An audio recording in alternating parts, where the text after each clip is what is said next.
ऐसे सिरफिरे संत हैं वो ये कहते हैं नाम जाप करने की कोई आवश्यकता नहीं।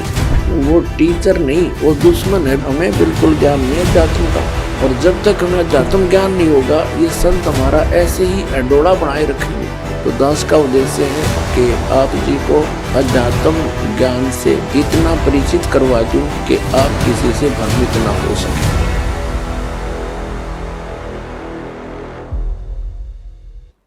कुछ एक ऐसे सिरफिरे संत हैं वो ये कहते हैं नाम की कमाई कुछ काम नहीं करे, नाम का जाप करने की कोई आवश्यकता नहीं, सतगुरु पार कर देगा। वो टीचर नहीं, वो दुश्मन है विद्यार्थियों का, जो विद्यार्थियों को ये कहता है कि तुमने पढ़ने की आवश्यकता नहीं, टीचर पास कर देगा। और ये अपने आप में संत भी कहते हैं, और श्रद्धालु इनके पास भी इकट्ठे होकर के संत मान करके इनके गुणगान करते हैं, इनके विचार सुनते हैं, फॉलोअर बन जाते हैं।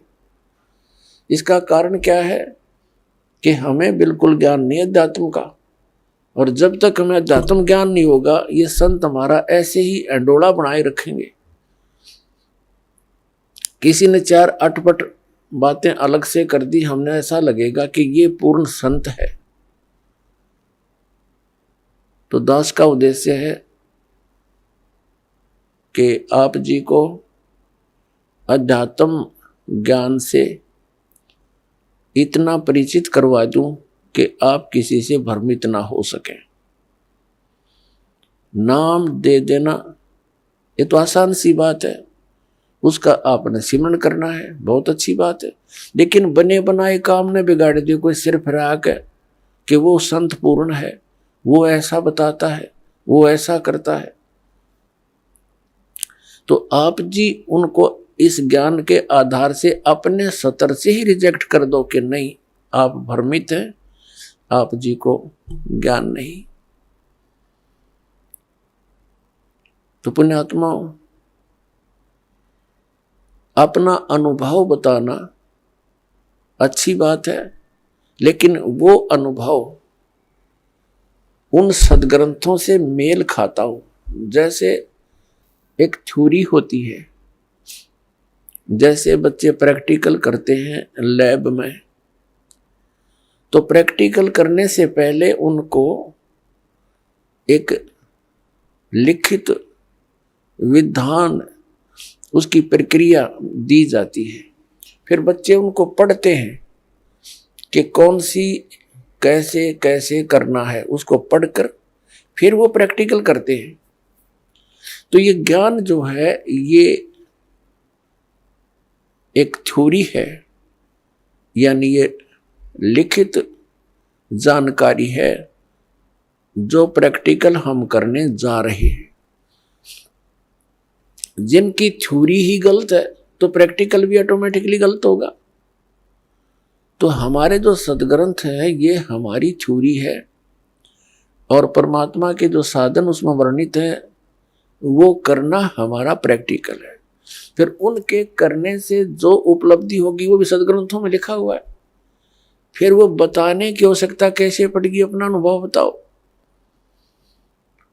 तो इस प्रकार ये भ्रमित व्यक्ति कदम कदम पर बैठे हैं, भ्रमित करने वाले।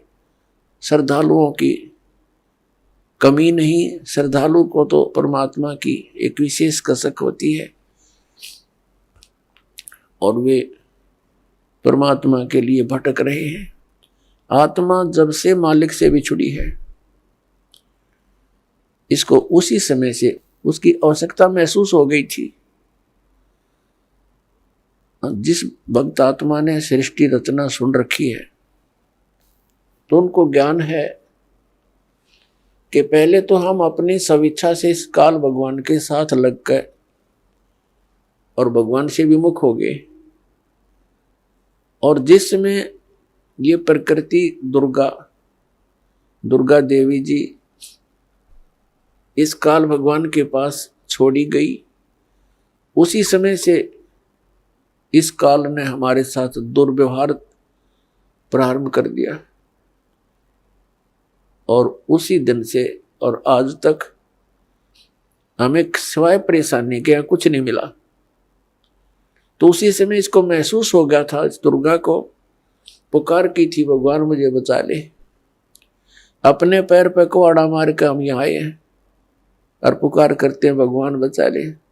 अभी तक हम उस भगवान से प्रार्थना करते रहे जो हमें दुखी तो कर सकता है, सुखी नहीं कर सकता। वो कौन है? ये ब्रह्म है, ज्योति निरंजन काल है, जिसके लोक में हम यहाँ रह रहे हैं। और इसके 3 पुत्र हैं, रजगुण श्री ब्रह्मा जी, सतगुण श्री विष्णु जी और तमगुण श्री शिव जी। हम इनसे भी अर्ज करते हैं हमारी रक्षा करो। ये अपनी रक्षा नहीं कर सकते क्योंकि ये सक्षम नहीं है, ये समर्थ नहीं है।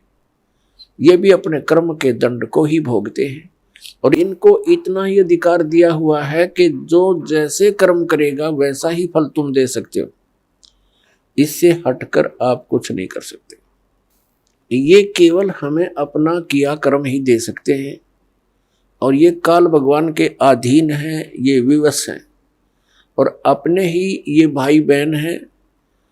इनकी पिछले पुण्य कर्म अधिक है, इनको उच्च पोस्ट प्राप्त मिल गई इस ब्रह्मांड की। लेकिन ये आपके साथी हैं, दुश्मन नहीं। लेकिन ये विवश हैं, इस काल भगवान के संकेत के बगैर ये कुछ नहीं कर सकते और इनको केवल जैसा कर्म प्राणी करता है वैसा ही फल देने का ही अधिकार है। इसे हटकर नहीं, ना ये किसी को सुखी कर सकते और ना ये किसी को दुखी कर सकते। इनसे हटकर जो और अन्य देवता है उनकी तो बात ही छोड़ो। तो कहने का भाव ये है कि जब से हम भगवान से बिछड़े हैं, संकटों को झेल रहे हैं, माँ कष्ट उठा रहे हैं और ऐसे ही तड़प तड़प कर हम शरीर त्याग जाते हैं और हम भगवान से पुकारते भी रहते हैं, सुनाई बिल्कुल नहीं होती है। जो कष्ट आना है आ ही जाता है। तो हम किस भगवान से पुकार करते हैं जो सुख दे ही नहीं सकते? और जो भगवान हमें सुख दे सकता है, हमारे प्रारब्ध के अंदर यानी किस्मत में लिखे हुए पापों को नाश कर सकता है, क्योंकि पापों के नाश होने से ही सुख हो सकता है जीव को। तो उसकी हमें जानकारी नहीं, उसका ज्ञान नहीं, क्योंकि इस काल ने अपने बहुत से एजेंट तैयार कर रखे हैं जो संत कहलाते हैं, महंत कहलाते हैं।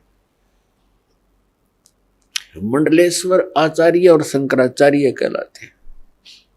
इन्होंने पूरे मानव को भ्रमित कर दिया और साथ में ये काजी और मुल्ला और पीर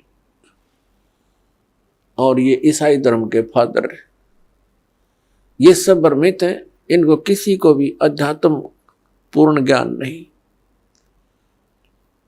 ये सब काल के एजेंट हैं, इस ब्रह्म के ही पुजारी हैं और हमने पूजा करनी है परम अक्षर ब्रह्म की। वो परम अक्षर ब्रह्म ही सब पापों को नाश कर सकता है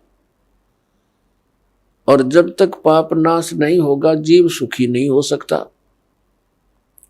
आप सुन रहे थे जगत गुरु तत्वदर्शी संत रामपाल जी महाराज जी के मंगल प्रवचन। अधिक जानकारी के लिए विजिट कीजिए हमारी वेबसाइट www.jagatgururampalji.org। संत रामपाल जी महाराज जी के शुभ आशीर्वाद से पूरे विश्व भर में 500 से भी ज्यादा नाम दीक्षा केंद्र हैं, जिन पर संत रामपाल जी महाराज जी द्वारा ऑनलाइन निशुल्क नाम दीक्षा दी जा रही है। अपने नजदीकी नाम दीक्षा केंद्र का पता करने के लिए संपर्क करें 8222880541।